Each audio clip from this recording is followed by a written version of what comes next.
Fire. How do you see what it means to be a Californian right now in this climate charged future? My entire focus is on life safety.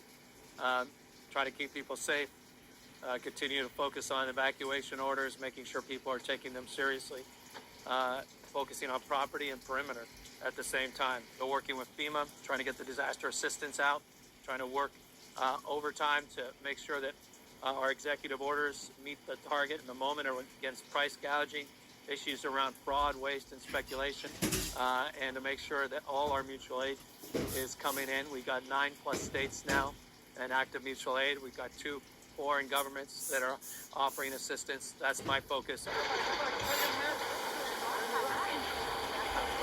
launched a special session to respond to Trump almost immediately after the election with very clear reasons to do so. It also inspired immediate criticism from him and reignited the political battle.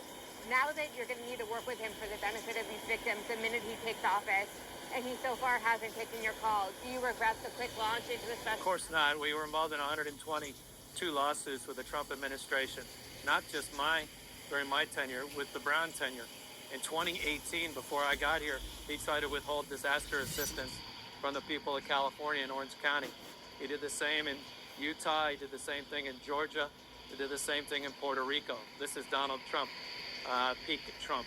And from that perspective, are preparing for the inevitable, which is an assault on our values, our diverse communities. We would be absolutely remiss not to prepare for that. At the same time, I worked with him probably as well or better than any Democratic governor in America during COVID. He still was going after our money. He was still vandalizing our values and a lot of our regulations. So it's just the nature of who we're dealing with. And did he respond to your letter? He has not yet responded to my letter. Do you expect him to respond to it? He's an incoming American president. I would expect any leader of the free world, most powerful person in the United States of America, to respect the pleas of 40 million Americans that happen to live in the state of California. As it relates to forest management, I don't do the research. He hasn't. Look at the facts. Look what California's 10x the investments we've made in forest management. 10x since I became governor of California. We've doubled the size of CAL FIRE.